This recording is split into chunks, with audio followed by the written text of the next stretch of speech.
جیسے میں نے اس کو چھوا اور مجھے معلوم ہوا کہ ایک سخت سطح ہے یہاں پر ہے، یہ پرسپشن ہے میری، کنسپشن کچھ اور ہے، تصور ذہن کے اندر نقشہ بن گیا۔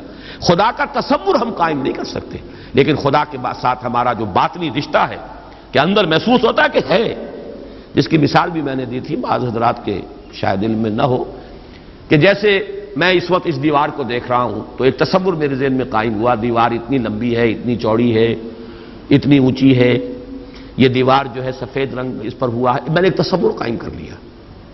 فرض کیجئے کہ میں اندھا ہوں، میں نہیں دیکھ سکتا، میں جاتا ہوں اور ہاتھ لگا کر دیکھتا ہوں دیوار ہے، کتنی لمبی ہے مجھے نہیں پتا، اس لیے کہ وہ کانسیپٹ تو صرف میرے اس ٹچ سے نہیں ہو گیا، یہ تو ایک یک رخا، ایک ون سائیڈڈ میرا اس وقت ایک پرسپشن ہے، لیکن ہے، یہ میں جس زور سے کہوں گا ہے، دیوار ہے، تو ذات باری تعالیٰ کے لیے بس انسان کے پاس یہ کہ ہے، دور بینان بارگاہ الست جس پہ این بردان کہ ہست، بس یہ ہست ہے، باقی کیا ہے کیسا ہے یہ ویسے تو ہم بہرحال مسلمان ہونے کے ناطے اللہ کو ہم مانتے ہیں اسماء و صفات کے ساتھ، تو ہم اس کی صفات کو مانتے ہیں، لیکن تجزیہ کیجئے تو صفات کے بارے میں بھی ہمیں کیا پتا ہے؟ اللہ دیکھتا ہے، کیسے دیکھتا ہے یہ تو نہیں پتا، کتنا دیکھتا ہے یہ بھی ہمیں نہیں پتا، یعنی اس کی بھی اصل حقیقت جو ہے دیکھنے کی وہ تو ہمیں نہیں معلوم۔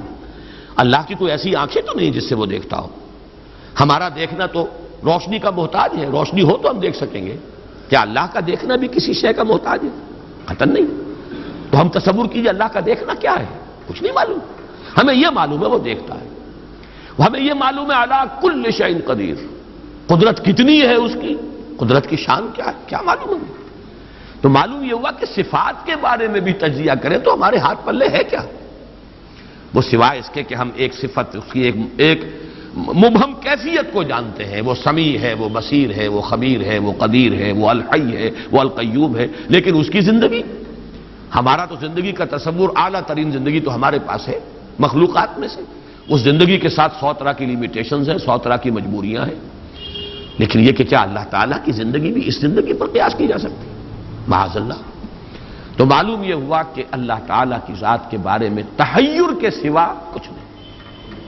تیسرا ہے تصور جو سب سے بلند ہے، وہ محبوب حقیقی، مطلوب اصلی، لا مطلوب الا اللہ، لا مقصود الا اللہ۔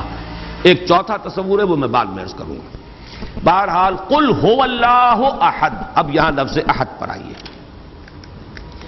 اس لفظ کو بھی نوٹ کیجئے۔ ویسے تو عام خیال یہ ہے کہ یہ وحد ان کی بدلی ہوئی شکل ہے، چنانچہ عام رائے یہ ہے کہ احد اور واحد ہم معنی ہیں۔ اکثر مفسرین نے اردو میں جو ترجمے کیے مترجمین نے، وہ کہو اللہ، وہ اللہ ایک ہے، اگرچہ اس پر خاصا اعتراض وارد ہوتا ہے، وہ بھی اللہ کو ایک مانتے تھے، صرف اس کے ساتھ کسی اور کو ایڈ کر لیا تھا، اس اللہ کو تو دو نہیں مانتے تھے، وہ جو بڑا اللہ تھا وہ تو ان کے نزدیک بھی ایک ہی تھا، اور ایک تو ہر شے ایک ہوتی ہے، جو معبود ہے 10 تو ان میں سے بھی ہر ایک اپنی جگہ پر تو ایک ہے، ایک کمپوزڈ ایک اس کا وجود ہے، لیکن بہرحال چونکہ اکثر و بیشتر رائے یہ ہے کہ احد اور واحد تقریباً ہم مانی ہے، ترجمہ کیا گیا کہہ دو وہ اللہ ایک ہے، اور یہ کہ واحد ہی کی بدلی ہوئی شکل احد ہے، یہ تو ہے تقریباً بالعموم جو رائے ہے، لیکن میرے علم میں آج ہی یہ بات آئی ہے اور وہ میں آپ پر بھی منتقل کر رہا ہوں۔ امام راغب اصفہانی، ظاہر بات ہے لغت کے تو بہت بڑے امام ہیں، اور مفردات القرآن پر ان کی کتاب جو ہے مارکۃ الآراء ہے مشہور، انہوں نے اسے علیحدہ مادہ قرار دیا ہے۔ احد ان کو الف ہا دال علیحدہ لائے، شروع میں الف کی تختی میں لائے، واحد ان کے ساتھ شامل نہیں کیا، معلوم ہوا کہ یہ ایک اپنی جگہ پر ایک مستقل مادہ ہے ان کے نزدیک، یہ واحد سے اس کا تعلق نہیں بلکہ احد اپنی جگہ پر ایک مستقل علیحدہ مادہ ہے، اور اسی اعتبار سے انہوں نے اسے واحد سے علیحدہ کر کے الف کی تختی کے اندر لیا ہے۔ اب اس کا جہاں تک استعمالات ہیں اس میں بھی اتفاق ہے، 3 اس کے استعمالات ہیں۔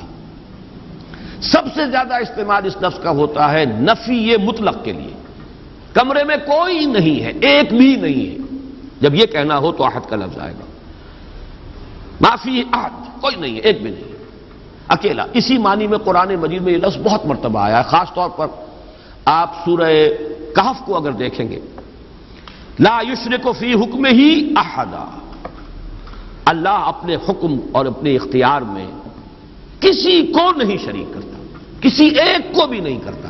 یعنی یہ نفی میں مبالغے کے لیے یہ لفظ استعمال ہوتا ہے. اور سورت ختم بھی ہوئی ہے فمن کان یرجو لقاء ربہ فلیعمل عملا صالحا ولا یشرک بعبادۃ ربہ احدا. احد کا اکثر و بیشتر استعمال عربی زبان میں نفی مطلق، کوئی نہیں، کوئی بھی نہیں، ایک بھی نہیں، جب اس کو کہنا ہو تو لفظ احد سے کا سہارا لیا جاتا ہے. یا پھر یہ لفظ آتا ہے مضاف یا مضاف الیہ ہو کر، جیسے عشرات کے ساتھ آئے گا احد عشر کوكبا، یا احد و عشرون جمع کر کے یہ گنتی کے ساتھ یہ مضاف ہو رہا ہے. اور یا یہ کہ جیسے کہ مضاف الیہ ہوتا ہے فاما احدکما فیسقی ربہ خمرا. حضرت یوسف علیہ السلام نے فرمایا تھا ان دو نوجوان جو داخل ہوئے تھے جیل میں ان کے ساتھ، انہوں نے اپنے اپنے خواب بیان کیے، تم دو میں سے ایک، احدکم، جیسے کہ حدیث میں آتا ہے لا یؤمن احدکم حتی یحب لنفسہ یحب لاخیہ ما یحب لنفسہ، یا لا یؤمن احدکم حتی یکون ہواہ طبعا لما جئت بہ، یا یہ کہ لا یؤمن احدکم حتی اکون احب الیہ من والدہ وولدہ والناس اجمعین. اب یہ تین احادیث آ گئی زبان پر. تو احدکم یہ گویا کہ مضاف ہو کر آ رہا ہے، اس طریقے سے یہ لفظ مضاف ہو کر یا مضاف الیہ ہو کر استعمال ہوتا ہے. صرف قرآن مجید میں یہ لفظ ذات باری تعالیٰ کے لیے علیحدہ سے مستقل ایک صفت کے طور پر آیا ہے، قل هو اللہ احد. یہ ایک خاص بات ہے، اس کو نوٹ کر لیجئے کہ اس لفظ کا یہ استعمال اس اعتبار سے، صفت کے اعتبار سے کسی اور کے لیے غیر اللہ کے لیے ہے ہی نہیں. قل هو اللہ احد، یہ یہاں پر آ رہا ہے ایک مستقل صفت علیحدہ، لیکن یہ صرف اللہ کے ساتھ. اب یہاں میں عرض کروں گا کہ میں اس کا ترجمہ جو میں نے آپ کو گنوائے ہیں مولانا فراہی نے کیا ہے بے ہما. قل هو اللہ احد اللہ الصمد، کہہ دو اللہ بے ہما ہے، اللہ باہما ہے. اصلاحی صاحب ان کے شاگرد ہیں، انہوں نے ترجمہ کر دیا ہے بے ہما کا ترجمہ کہہ دو اللہ سب سے الگ ہے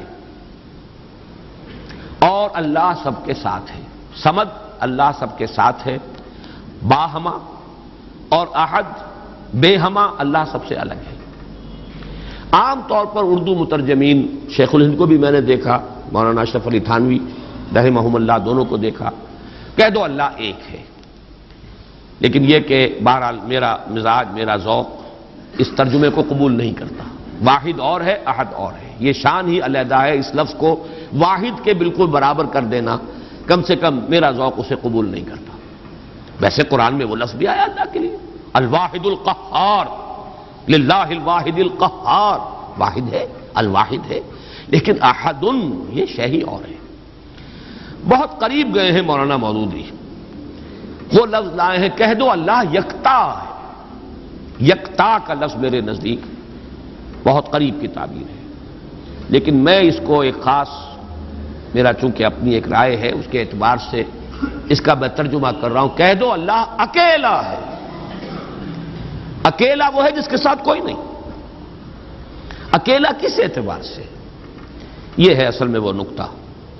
اللہ ایک تو اس اعتبار سے اکیلا ہے کہ وہ صرف ایک اکیلا واحد معبود ہے اور کوئی معبود اس کے ساتھ نہیں. سورہ کافرون کے ساتھ جب آپ جوڑیں گے تو یہ تصور نمایاں ہو کر سامنے آئے گا. میرا اللہ وہ اللہ ہے جو اکیلا ہے، اس کے ساتھ کوئی اور الہ نہیں ہے. لا الہ الا اللہ، اللہ کے سوا کوئی معبود نہیں.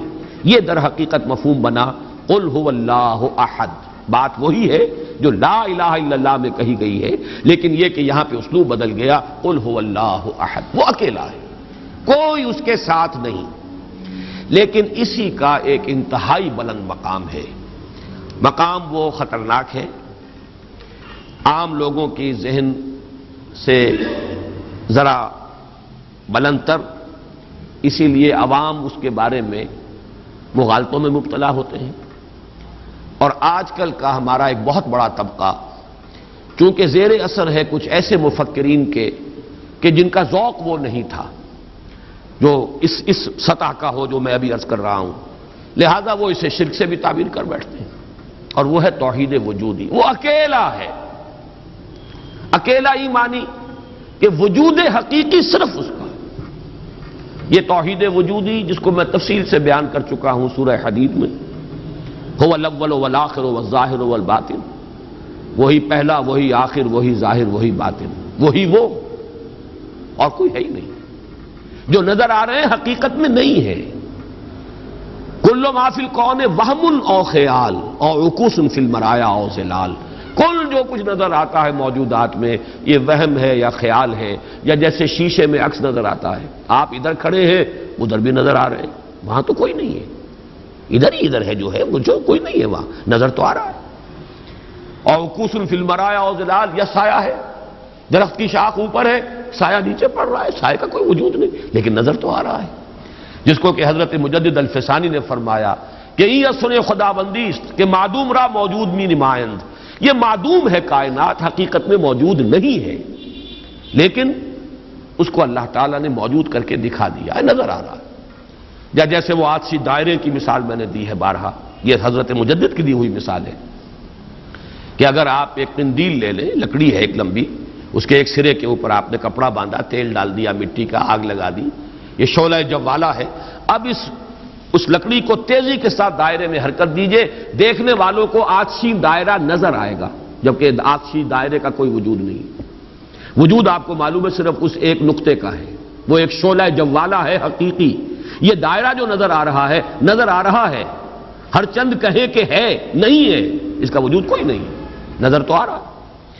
تو اپیئرنس اینڈ ریئلٹی، یہ بڑی مارکت الآرا کتاب ہے فلسفے کی، یہ در حقیقت جو کچھ نظر آ رہا ہے یہ ایک سراب ہے، حقیقت یہ نہیں ہے۔ حقیقی وجود صرف اللہ کا، اس کو میں یعنی وجود کے اعتبار سے توحید وجودی، یعنی میں نے جو ابھی گنوایا تھا، لا معبود الا اللہ، لا مطلوب الا اللہ، لا مقصود الا اللہ، لا محبوب الا اللہ، لا موجود الا اللہ، یہ وہ توحید وجودی ہے۔ شاہ ولی اللہ دہلوی رحمۃ اللہ علیہ فرماتے ہیں کہ یہ ہے توحید کی بلند ترین منزل، اور یہاں آ کر وحدت الوجود اور وحدت الشہود ایک ہو جاتے ہیں، ان میں کوئی فرق نہیں، تعبیر کا فرق ہے۔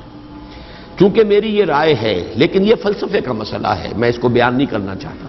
قرآن مجید میں یہ مسئلہ یا سورہ حدید کی اس آیت میں آیا ہے، قرآن سے باہر سے بات نہیں کر رہا ہوں، لیکن یہ کہ ہر شخص کے ذوق کی چیز نہیں ہے، ہر شخص کا یہ نہ مزاج ہے، نہ ذوق ہے، نہ اس میں استعداد ہے، نہ صلاحیت ہے کہ ان مسائل پر غور کرے۔ تو میں یہ نہیں چاہتا کہ لازماً آپ میری اس رائے سے اتفاق کریں، لیکن یہ میں ضرور چاہتا ہوں کہ اگر سوء ظن ہے آپ کے دل میں کہ جو لوگ اس بات کو مانتے ہیں وہ مشرک ہو گئے، اس کو ذہن سے نکال دیجئے، اس لیے کہ پھر ناوک نے تیرے سید نہ چھوڑا زمانے میں، شاہ ولی اللہ بھی مشرک ہوں گے، حضرت مجدد بھی مشرک ہوں گے، باقی یہ رومی وومی یہ تو ہے، ان کی تو خیر حیثیت ہی کیا ہے بیچاروں کی، وہ تو سب کے سب مہا مشرک شمار ہو جائیں گے، کوئی نہیں بچے گا پھر جو بھی ہمارے اکابر ہیں۔ ہاں محمد ابن عبد الوہاب بچ جائیں گے، ابن تیمیہ بچ جائیں گے رحمہم اللہ، باقی یہ کہ ان کے سوا بچنے والا اور کوئی نہیں ہے۔ تو یہ توحید وجودی یا وحدت الوجود یا وحدت الشہود میرے نزدیک قل هو اللہ احد، کہہ دو وہ اللہ ہے اکیلا تنہا۔ مجھے وہ بار بار جب میں سوچ رہا تھا قیس جنگل میں اکیلا ہے مجھے جانے دو، ہو گزرے گی جو مل بیٹھیں گے دیوانے دو، اللہ اکیلا ہے۔ اور واقعہ یہ ہے، یہ تصور جو ہے اگرچہ بہت بلند ہے، لیکن کبھی اگر اس کے کہیں کناروں تک بھی رسائی ہو جائے انسان کی، تو اس کی جو ایک وسعت پیدا ہوتی ہے اس کے ذہن میں، اس کا مینٹل ہورائزن وہ جو اس قدر وسیع ہو جائے گا، وہ اس کا تصور وہ شخص نہیں کر سکتا کہ جس کا کوئی بھی اس کے حاشیہ خیال میں یہ بات نہ آ سکتی۔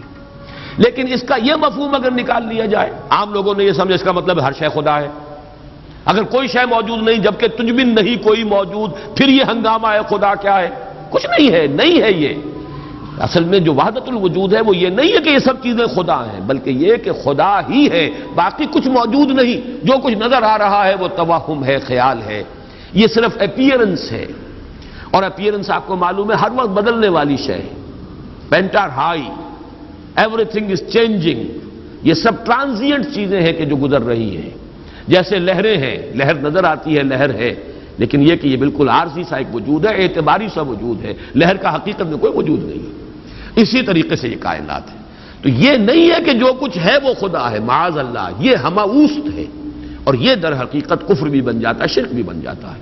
لیکن توحید وجودی یا وحدت الوجود یہ بالکل مختلف شے ہے، اور میرے نزدیک اس آیہ مبارکہ کا اصل مدلول یہ ہے، قل هو اللہ احد، بلند ترین توحید توحید وجودی، لا معبود الا اللہ سے لے کر لا موجود الا اللہ، اس لیے کہ احد کا لفظ واحد نہیں ہے، اکیل یکتا، لیکن اس سے بھی آگے بڑھ کر جو ترجمہ میں کر رہا ہوں وہ یہ ہے کہ کہہ دو اللہ اکیلا ہے، کوئی اس کے ساتھ نہیں۔ جیسے کہ غالباً حضرت بایزید بسطامی کے بارے میں آتا ہے کہ ان کی محفل تھی تو ان کا کوئی مرید جو تھا اس نے ایک عجیب کیفیت ہوتی ہے انسان کی، اس کیفیت میں ایک جملہ کہا، وہ بھی زمانہ کیسا ہوگا جبکہ اللہ ہی تھا اور کچھ نہ تھا۔ اب ایک تصور ہے نا، اب تو کائنات ہے، یہ ہے، آسمان ہے، زمین ہے، ستارے ہیں، سیارے ہیں، سب کچھ ہے، وہ بھی زمانہ ہوگا جبکہ اللہ ہی تھا اور کچھ نہ تھا۔ تو وہ بایزید بسطامی یا جو دوسرے بزرگ کوئی ہو سکتے ہیں، اگر مجھے نام کا اس وقت مغالطہ ہو رہا ہو، انہوں نے اسی کیف کے عالم میں جواب دیا، الان کما کان، میرے عزیز اب بھی ایسا ہی ہے، اللہ ہی ہے اور کچھ نہیں ہے، جیسے پہلے تھا جس کا تم تصور کر رہے ہو، اب بھی حقیقت میں وہی ہے۔ اس کو میں ذرا اور آسان کر دوں تاکہ جو نسبتاً یعنی سادہ مزاج حضرات ہیں ان کی سمجھ میں بھی یہ بات آ جائے، کسی مغالطے میں مبتلا نہ ہو۔ دیکھیے جب ہم کہتے ہیں لا محبوب الا اللہ، کیا معنی ہے اس کے؟ یہ معنی تو نہیں ہے کہ اولاد سے محبت نہ کرو، یہ تو دین کی تعلیم نہیں ہے۔ معنی کیا ہے؟ ساری محبتوں سے بالا تر محبوب حقیقی صرف اللہ ہو جائے۔ لا محبوب الا اللہ کا مطلب یہ ہے، یہ نہیں کہ آپ کاٹ دیجئے محبت ہر ایک کی، اولاد سے محبت کرو، شوہر بیوی سے محبت کرے، بیوی شوہر سے محبت کرے، وطن سے محبت کرو، بلکہ اتنی خوشخبریاں ہیں، وجبت محبتی للمتحابین فیہ، میری محبت واجب ہو گئی ان کے لیے جو میرے لیے ایک دوسرے سے محبت کرے۔ تو ایک مسلمان سے محبت کرتا ہے، ایک مومن سے محبت کرتا ہے، ایک مجاہد دوسرے مجاہد سے محبت کرتا ہے، یہ محبت تو مطلوب ہے۔ لا محبوب الا اللہ کا مطلب یہ نہیں ہے کہ ساری محبتوں کی نفی ہو گئی۔ اسی طرح جب ہم کہتے ہیں لا موجود الا اللہ، اس کا مطلب یہ نہیں کہ تمام موجودات کی نفی ہو گئی، بلکہ یہ کہ وجود حقیقی صرف اللہ کا ہے۔ یہ اعتباری وجود ہے جن کی کوئی حقیقت نہیں ہے، یہ دائمی وجود، مستقل وجود، وہ وجود جو از خود ہے، با خود ہے، خود بخود ہے، جسے کسی نے وجود نہیں عطا کیا، جس کا وجود ایسا نہیں ہے کہ کبھی شروع ہوا اور کبھی ختم ہو جائے، وہ وجود حقیقی صرف اللہ کا۔ اب اس میں تو کوئی اشکال نہیں رہے گا، اس معنی میں اگر کہا جائے لا موجود الا اللہ تو ہر شخص کہے گا۔ اس کی ایک اور مثال میں آپ کو دے دوں، دعا استخارہ میں حضور فرماتے ہیں فَإِنَّكَ تَعْلَمُ وَلَا أَعْلَمُ وَتَقْدِرُ وَلَا أَقْدِرُ، اے اللہ میں تجھی سے استخارہ کر رہا ہوں، انی استخیرک بعلمک واستقدرک بقدرتک واسألک من فضلک العظیم فإنک تقدر ولا اقدر وتعلم ولا اعلم، تو جانتا ہے میں نہیں جانتا، تو قدرت رکھتا ہے مجھے کوئی قدرت حاصل نہیں۔ تو کیا کوئی قدرت حاصل نہیں تھی حضور کو؟ کیا کچھ علم حاصل نہیں تھا حضور کو؟ یہ بمقابلہ علم خداوندی، بمقابلہ قدرت خداوندی کل موجودات کی قدرت اور علم کی نفی مطلق ہو جائے گی، کوئی علم نہیں۔ یہی بات یہاں کہہ دیجیے، کوئی وجود نہیں ہے، وجود حقیقی صرف اللہ۔ بہرحال یہ تمام تصورات ان کی تعبیرات ہیں، تعبیرات میں ذرا سخت سے سخت تر مقامات بھی آ جاتے ہیں، مشکل سے مشکل تر مقامات بھی آ جاتے ہیں، میں اس کی تفصیل میں اس وقت نہیں جا رہا، لیکن میرے نزدیک اس سورہ مبارکہ کی پہلی آیت اس عظیم ترین سطح پر توحید کو بیان کر رہی ہے، اور یہ جیسا کہ میں نے عرض کیا تھا جب تک یہ بات سامنے نہ آئے، چار اعتبارات سے کس طریقے سے توحید کے بیان کو اس صورت نے سمو لیا اپنے اندر اور جمع کر لیا ہے، تبھی اس کی وہ عظمت ہے کہ ثلث قرآن کے مساوی یہ صورت ہے، تبھی اس سے صحابہ کی وہ محبت کا راز جو ہے وہ کھلتا ہے کہ کیوں ہے، ایسے ہی نہیں ہے۔ قل هو اللہ احد، کہہ دو وہ اللہ ہے، میرا معبود جسے میں پوچھتا ہوں وہ اللہ ہے، لیکن وہ اللہ نہیں جسے تم پکار رہے ہو، وہ اللہ جو اکیلا ہے، تنہا ہے۔ اللہ الصمد، جیسا کہ میں عرض کر چکا ہوں، صمد کا لفظ قرآن مجید میں ایک ہی مرتبہ آیا، اور اس کے مفہوم کو بھی دو معنی سے بیان کیا گیا ہے۔ ایک تو چونکہ ایک مرفوع روایت بھی امام راضی لے کر آئے ہیں، روی عن ابن عباس رضی اللہ تعالی عنہما، کہ حضور سے پوچھا گیا اللہ کا صمد ہونا کیا معنی ہے اس کے، تو آپ نے فرمایا هو السید الذی یصمد الیہ فی الحوائج۔ اصل میں یہ صمد جو ہے عربی زبان میں یہ ہوتا تھا کسی چٹان، مضبوط چٹان کی طرف جس کو پشت پر رکھ لیا جائے تو دشمن سے مقابلے میں انسان کو سہولت ہوتی ہے۔ اگر آپ جیسے کہ وہ حضرت عمر کا بھی واقعہ بیان ہوتا ہے، بعض حضرات تو اس کو نہیں مانتے لیکن اکثر لوگ مانتے ہیں کہ مسجد نبوی میں خطبہ دے رہے تھے حضرت عمر، اور اس وقت شام کے ایک محاذ پر جنگ بھی ہو رہی تھی۔ اس وقت حضرت ساریہ جو امیر الجیش تھے وہ کوئی غلطی کر رہے تھے، اسٹریٹجک مسٹیک ہو رہی تھی کہ انہوں نے پوزیشن ایسی لے لی تھی کہ جو غلط تھی جنگی تدبیر کے اعتبار سے۔ تو حضرت عمر نے وہیں اللہ نے کہیں دکھا دیا، اللہ کو قدرت حاصل ہے وہ دکھا دے۔ آج ٹیلی ویژن سے آپ دیکھ سکتے ہیں تو اللہ تعالیٰ بغیر ٹیلی ویژن کے آج سے 1400 برس قبل دکھا سکتا تھا۔ انہونی بات نہیں ہے کہ وہ نقشہ سامنے آ گیا، جیسے حضور فرماتے ہیں جب آپ سفر معراج سے واپس آئے، جب سوال کیے لوگوں نے اچھا آپ مسجد اقصی میں گئے تھے وہاں کتنی کھڑکیاں ہیں، کتنی کڑیاں ہیں، کیا ہے؟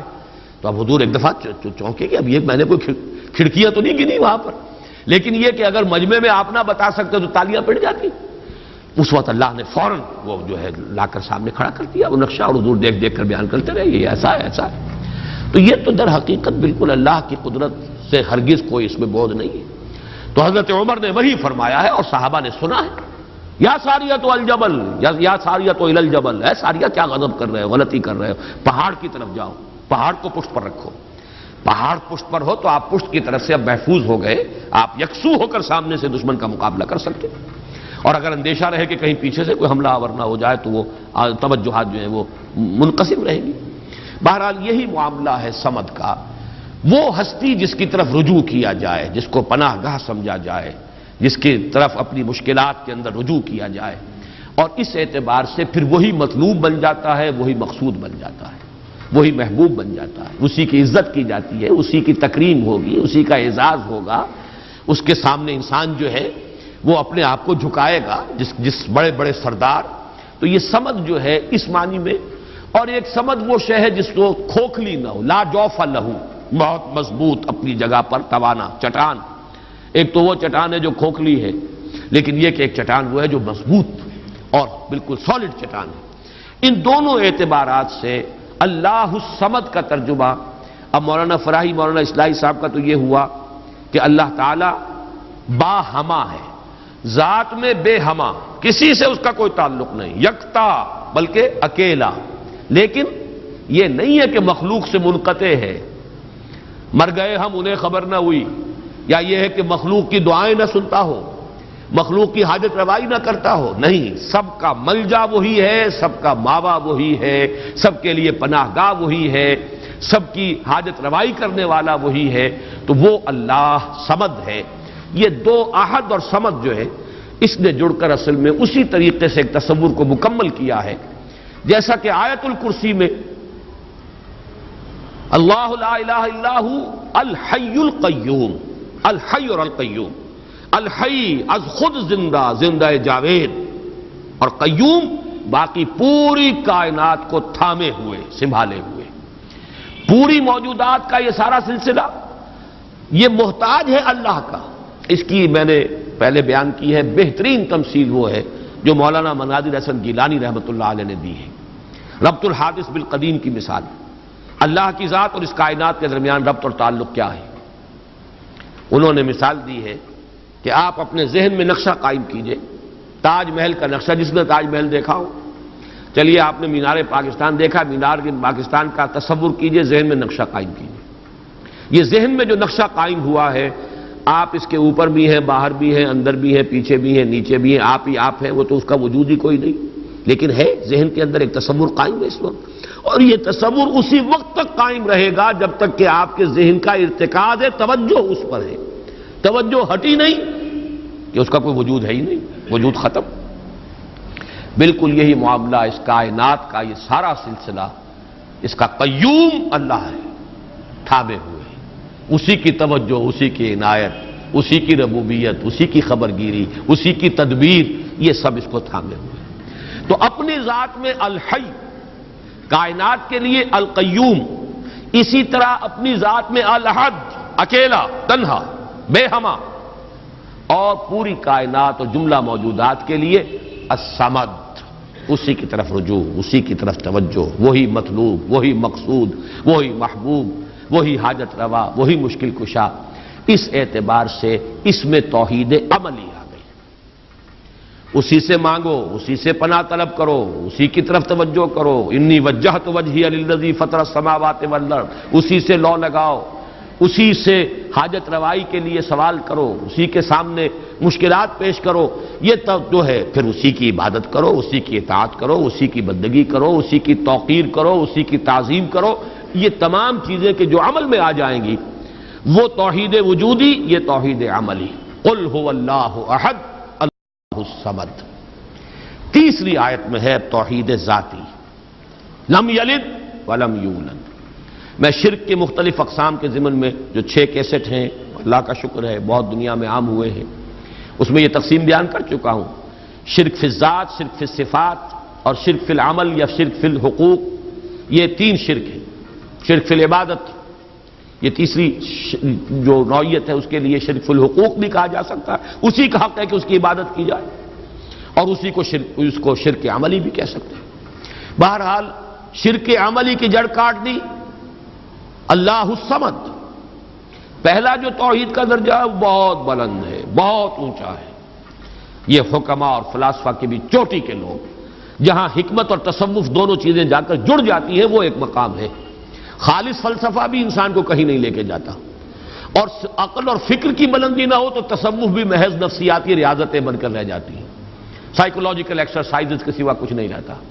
اصل تصوف جس کا میں قائل ہوں وہ ہے کہ جو فکر اور فلسفے کی بھی انتہا ہو، اور پھر اس کے ساتھ یہ جو اللہ کے ساتھ انسان کا قلبی، ذہن اور قلب دونوں کے اتحاد کے ساتھ اللہ کے ساتھ ایک رابطہ۔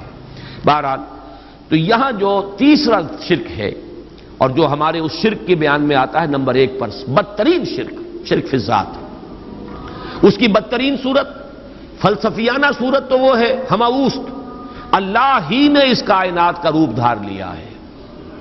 برف تھا پگھل کر پانی بن گیا، اللہ تھا اس نے ہی اس کائنات کا روپ دھار لیا۔ اب اللہ کہاں ہے؟ یہی کائنات اللہ ہے۔ اللہ پانی تھا، وہی تو بھاپ بن گیا، اب پانی کہاں ہے؟ یہ بھاپ ہی تو پانی ہے۔ ایک یہ شکل ہے، یہ بدترین صورت ہے شرک فی الذات کی، یہ ہے وہ ہماوست، یہ جس میں کہ ہر شے خدا بن گئی، اس لیے کہ خدا ہی نے در حقیقت یہ صورت اختیار کر لی۔ یا پھر مذہبی میدان میں یہ شرک آیا ہے اللہ کے لیے بیٹا بیٹی۔ بیٹا بیٹی، ایک تو یہ سمجھے اولاد جو ہے وہ جز ہوتا ہے۔ اولاد کیا ہے؟ باپ کا ایک نطفہ ہے، اسی سے تو اسی نے ڈیولپ ہو کر ایک شکل اختیار کی ہے نا، اور پھر وہ کفو ہوتا ہے برابر کا۔ سید باپ ہے تو بیٹا بھی تو سید ہی ہوا نا، مغل باپ ہے تو بیٹا بھی مغل ہے، اسی طریقے سے گھوڑا ہے تو بیٹا بھی گھوڑا ہی ہے۔ وہ تو جنس جو ہے اس میں کفو جس کو کہتے ہیں ہم، برابری کا معاملہ یہ ہے اولاد کے اندر، اس سے زیادہ برابری کا اور کوئی تصور نہیں ہے۔ اس پہلو سے لم یلد ولم یولد نے جڑ کاٹی ہے ان تصورات کی کہ حضرت مسیح کو خدا کا بیٹا بنا دیا گیا، کسی نے حضرت عزیر کو خدا کا بیٹا بنا دیا، ملائکہ کو اہل عرب جو ہے خدا کی بیٹیاں قرار دے رہے ہیں۔ یہ بیٹا بیٹی کا تصور، جیسے قرآن کہتا ہے کیسے ہو جائے گی اس کی اولاد جبکہ اس کی کوئی جوڑی نہیں، ولم تکن لہ صاحبہ، کوئی تصور نہیں۔ اور عیسائیوں میں تو خیر ایک طبقہ وہاں تک بھی گیا ہے کہ حضرت مسیح کی والدہ حضرت مریم کو بھی الوہیت میں شامل کیا ہے۔ اولین تثلیث تو یہی تھی کہ اللہ اور حضرت مریم اور حضرت عیسیٰ، بعد میں یہ کہ حضرت مریم کو نکال کر اور روح القدس کو شامل کیا گیا، God is Father, God is Son and the Holy Ghost یا ہولی اسپرٹ۔ یہ تثلیث ہے جو عام طور پر اب چلتی ہے، لیکن پہلے تو تثلیث کے اندر جیسے کہ قرآن مجید میں بھی ہے، حضرت مریم کو بھی انہوں نے شامل کیا تھا۔ اس اعتبار سے نوٹ کیجئے کہ لم یلد ولم یولد یہ در حقیقت توحید ذات، نہ اس نے کسی کو جنا نہ وہ جنا گیا، نہ کوئی اس کے والدین، نہ کوئی اس کی جورو، نہ کوئی اس کی اولاد۔ اس اعتبار سے وہ یکتا تنہا، اکیلا، یونیک، انگریزی کا لفظ یونیک جو ہے وہ میں سمجھتا ہوں کہ شاید سب سے زیادہ قریب ترین تعبیر کرے گا. ایک یونیک ایگزسٹنس ہے جس کو کسی پر قیاس نہیں کیا جا سکتا. لا مثل لہ ولا مثال لہ ولا مثیل لہ، اس کے لیے کوئی مثال نہیں. لیس کمثلہ شیء وہو السمیع البصیر، اس کے مثال جیسی بھی کوئی شے نہیں ہے. یعنی یہ اب اس سے زیادہ ہماری زبان ہے، عربی زبان بھی تو آخر انسانوں کی زبان تھی، اس میں کسی ایک ایبسولوٹ اور مطلق تصور کو پیش کرنے کی جو لمیٹیشن ہے وہ نہیں. لیسا کمثلہ شیء، اب یہ اس سے زیادہ جو ہے نفی کرنا مثل کی، مثلیت کی، وہ ممکن نہیں. اور جیسا کہ میں نے اپنی تقریروں میں بیان کیا ہے، اس شرک پر اللہ کا غضب سب سے زیادہ بھڑکتا ہے، اس لیے کہ یہ تو ذات پہ شریک کر دیا آپ نے اللہ کی. کیونکہ یہ فلسفیانہ ہماؤست وغیرہ عرب میں وہاں موجود نہیں تھے، یہ ہندوستان کی بیماریاں تھیں، لہذا قرآن مجید میں اس کا ذکر اس انداز میں نہیں ہے. البتہ شرک فی ذات کی ایک شکل کے جو وہاں موجود تھی وہ بیٹا بیٹی کا تصور، اور شرک فی ذات ہی کی دوسری شکل جو ہندوستان میں یا اور دوسری جگہوں کے فلسفیانہ مذاہب میں ہے وہ ہماؤست، کہ خدا ہی نے در حقیقت یہ روپ، وہ انکارنیشن کہیں یا یہ کہ یہ حلول و اتحاد ایجا محالست، یہ سارے تصورات جو ہیں یہ فلسفیانہ ہیں. لم یلد ولم یولد ولم یکن لہ کفوا احد، اور نہیں ہے کوئی بھی اس کا کفو.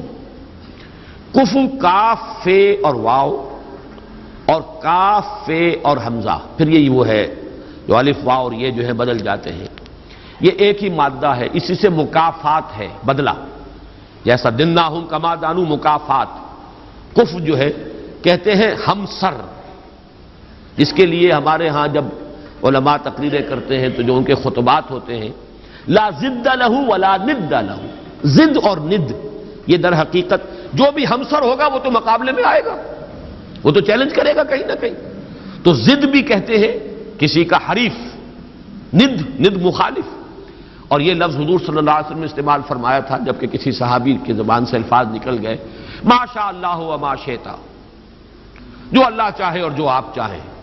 حالانکہ اس میں ظاہر بات ہے کہ ان کی نیت میں کہیں بھی وہ بات نہیں ہو سکتی تھی کہ برابر کر رہے ہوں حضور کی مشیت کو اللہ کی مشیت کے ساتھ، لیکن یہ کہ چونکہ لفظ میں اشتباہ تھا، لفظ میں برابری سی ہو گئی ہے، ما شاء اللہ و ما شئت، تو آپ نے فرمایا، فوراً ٹوک دیا، اجعلتنی للہ ندا، کیا تم نے مجھے اللہ کا مد مقابل بنا دیا؟ مشیت تو ایک ہی ہے، اسی کی مشیت چلتی ہے، کتنا ہی چاہے انسان. انک لا تہدی من احببت ولکن اللہ یہدی من یشاء، آپ کتنا ہی چاہیں کسی کو ہدایت دینا، آپ کے اختیار میں نہیں ہے کہ جسے چاہیں ہدایت دے دیں، یہ تو اللہ کی مشیت ہے، اس کا اختیار ہے. تو کفر جو ہے، اب یہ کفر جو ہے یہ توہین صفات ہے، برابر ہوتا ہے انسان صفت میں. اب جیسے میں نے عرض کیا تھا نا، اور یہ تقریریں میں نے تفصیل سے کی ہوئی ہیں، ہماری مجبوری ہے، ہماری زبان میں الفاظ مشترک ہیں، صفات کے لیے وہی لفظ اللہ کے لیے استعمال ہوگا، وہی لفظ بندوں کے لیے استعمال ہوگا. اللہ بھی علیم ہے، انسان بھی علیم ہوتے ہیں، بلکہ علامہ بھی ہوتے ہیں. علامہ بہت بڑی شے ہے. حالانکہ واقعہ یہ ہے کہ علم اللہ کے لیے، علم بندے کے لیے، لفظ ایک ہے، زمین و آسمان کا فرق ہے مضمون میں. وہ علم ذاتی ہے، وہ علم مطلق ہے بلا نہایت، اس کی کوئی حدود نہیں ہے. وہ علم قدیم ہے، ہمیشہ سے تھا، حادث نہیں ہے. اور ہمارا علم، ہمارے سے مراد ہمارا ہو، انبیاء کا ہو، اولیاء کا ہو، کسی کا ہو، بڑے سے بڑے سائنسدان کا ہو، بڑے سے بڑے ولی کا ہو، فرشتوں کا ہو، انبیاء کا ہو، کسی کا ہو، وہ علم یقیناً حادث ہے، قدیم نہیں. وہ یقیناً عطائی ہے، ذاتی نہیں. وہ محدود ہے، لامحدود نہیں. یہ تین جب شرطیں عائد کی جائیں گی اور یہ تینوں مستحضر ہوں تب اس شرک فی الصفات سے انسان بچتا ہے، اور کفر بنا دینے سے انسان بچ سکتا ہے، ورنہ الفاظ میں اشتراک ہو جائے گا. اور یہی اشتراک ہے موجود میں، ہم بھی موجود، اللہ بھی موجود. ہم کہاں کے موجود؟ اس کا وجود ذاتی، اس کا وجود حقیقی، اس کا وجود مطلق، اس کا وجود قدیم، اس کا وجود قائم و دائم، ہمیشہ ہمیشہ رہنے والا. وہ کوئی عطائی وجود نہیں ہے کہ کسی اور نے وجود دیا ہو. ہمارا وجود مستعار، دیا ہوا، عطا کردہ. لائی حیات آئے، قضا لے چلی چلے، اپنی خوشی سے آئے نہ اپنی خوشی چلے. ہمارا وجود محدود، ہمارا وجود عطائی، ہمارا وجود حادث. نہیں تھے، ہو گئے ہیں. پھر وقت آئے گا نہیں رہیں گے. تو وجود کا لفظ مشترک ہے، اللہ بھی موجود اور ہم بھی موجود. وہ وجود مطلق اور یہ جو ہے ممکن الوجود، یہ ممکنات ہے، یہ اعتباری وجود ہے، اس کے سوا کچھ نہیں. تو کسی بھی اعتبار سے اللہ کے ہم سر ہم پلہ ضد اور ند کسی کو بنا دینا اس کی نفی ہے. وَلَمْ يَكُنْ لَهُ كُفُوًا أَحَدٌ. اب یہاں احد دیکھیے اس معنی میں آیا ہے، نفی مطلق. یہ بھی ادھر پہلا ذہن میرا نہیں گیا تھا، یہ احد کا لفظ جو ہے جو میں نے استعمالات بتائے تھے، دو استعمالات تو اسی صورت میں ہیں. قُلْ هُوَ اللَّهُ أَحَدٌ وہاں وہ صفت کے طور پر آیا ہے اللہ کے لیے، اور اللہ کے سوا کسی اور کے لیے یہ صفت کے لیے لفظ استعمال نہیں ہو سکتا. اصل اس کا استعمال نفی کے لیے آتا ہے، نفی مطلق. لا یشرک فی حکمہ احدا فلا یشرک بعبادۃ ربہ احدا. یہاں پر بھی فرمایا وَلَمْ يَكُنْ لَهُ كُفُوًا أَحَدٌ. کوئی ایک بھی، کوئی بھی نہیں، سرے سے نفی مطلق ہے، اس جیسا کوئی نہیں. یہ ہے در حقیقت اس سورہ مبارکہ کا کی وہ جامعیت کہ توحید وجودی، لا موجود الا اللہ، قل هو اللہ احد، اکیلا ہے، تنہا ہے، وہ ہے اور کوئی نہیں ہے، کچھ نہیں. جو ہے وہ اعتباری ہے. کل ما فی الکون وہم او خیال او عکوس فی المرایا او ظلال. سب کا ملجا وہی، ماوا وہی. بڑی پیاری ہے یہ الفاظ، ایک حدیث میں دعا میں ہے یہ، لا ملجا منک ولا ماوا الا الیک. پروردگار تیرے سوا کوئی ٹھکانہ دینے والا نہیں، پناہ دینے والا نہیں، اور تجھ سے بچ کر بھاگ کر جانے کی کوئی جگہ نہیں سوائے اس کے کہ تیرے ہی دامن میں آ کر پناہ لے لی جائے. لا ملجا منک ولا ماوا الا الیک. یہ ہے لا ملجا منک ولا ماوا الیک. یہ ہے اللہ الصمد، توحید عملی. نمبر 3 توحید ذات، لم یلد ولم یولد. نمبر 4 توحید صفات، لم یکن لہ کفوا احد. کوئی بھی کسی بھی اعتبار سے اس کا ہمسر، ہم پلہ، ضد یا ند نہیں، اس کا مشابہ نہیں. اس اعتبار سے آج میں نوٹ کر رہا تھا، اس جامعیت کے اعتبار سے سورہ اخلاص کے اگر کسی درجے میں مقابل آتے ہیں تو 2 آیتیں آتی ہیں. اور عجیب بات ہے، یہ سورت ہے 4 آیتوں پر مشتمل، وہ 2 آیتیں. ایک آیت کا تذکرہ ہو چکا، آیت الکرسی. خود حضور نے فرمایا ہے تمام آیات قرآنیہ کی سردار ہے. اس میں 10 یا 11 جملے بن جاتے ہیں ایک آیت کے اندر. اس لیے کہ بعض حضرات اللہ لا الہ الا ہو، اللہ سے پہلے بھی ہوا کو محذوف مانتے ہیں. ہو اللہ لا الہ الا ہو، گویا کہ پہلا جملہ ہو اللہ ہے، پھر لا الہ الا ہو یہ دوسرا جملہ ہے. اس طرح اگر شمار کریں گے تو 11 جملے بن جائیں گے اس ایک آیت کے اندر، ورنہ 10 تو ہے ہی. وہ بھی نہایت جامع ہے توحید کے بیان میں. اور تیسرا مقام کہیے یا دوسری آیت جو ہے، اور واقعہ یہ کہ اس کی بھی عظمت کا میرے قلب پر جو نقش ہے بہت گہرا ہے. 5 اسلوبوں سے توحید کا بیان ایک آیت میں ہے. وَقُلِ الْحَمْدُ لِلَّهِ الَّذِي لَمْ يَتَّخِذْ وَلَدًا وَلَمْ يَكُنْ لَهُ شَرِيكٌ فِي الْمُلْكِ وَلَمْ يَكُنْ لَهُ وَلِيٌّ مِّنَ الذُّلِّ وَكَبِّرْهُ تَكْبِيرًا. ایک آیت ہے یہ سورہ بنی اسرائیل کی آخری آیت. کہو کل حمد اللہ کے لیے، قل الحمد للہ، کل حمد کل ثنا. یہ بھی توحید ہے اصل میں، نظری علمی توحید. جو خیر نظر آ رہا ہے، جو بھی ہم تک بھلائی پہنچ رہی ہے، کسی بھی ذریعے سے آئی ہو، کسی بھی سلسلہ اسباب سے متعلق ہو کر ہم تک پہنچی ہو، اس کا منبع سرچشمہ ذات باری تعالی. لہذا حمد کا سزاوار حقیقی صرف اللہ. قل الحمد للہ توحید کا کلمہ ہے، بہت بڑا کلمہ ہے یہ توحید کا. اتنا بڑا کلمہ ہے کہ حضور نے فرمایا کہ التسبیح نصف المیزان والحمد للہ تملؤہ. سبحان اللہ کہنا جو ہے میزان معرفت خداوندی کا نصف ہو جاتا ہے اور پورا پلڑا بھر جاتا ہے الحمدللہ سے. پھر لم یتخذ ولدا، لم یلد ولم یولد، لم یتخذ ولدا ولم یکن لہ شریک فی الملک. بادشاہی میں، اختیار میں کوئی اس کا شریک نہیں. یہ توحید سیاسی. ولم یکن لہ ولی من الذل، اور کوئی اس کا ولی کسی کمزوری کی وجہ سے نہیں ہے. دوست اس کے ہیں، تمہارے دوست ہوتے ہیں، تم انہیں پالتے ہو دوستیوں کو، اس لیے پالتے ہو کہ شاید کل کہیں کام آ جائے، ضرورت پڑ سکتی ہے، انسانی معاملات ایسے ہیں، لہذا دوستیاں پالی جاتی ہیں، دوستوں کی غلط فرمائشیں بھی پوری کی جاتی ہیں، ان کے غلط مطالبے بھی پورے کیے جاتے ہیں۔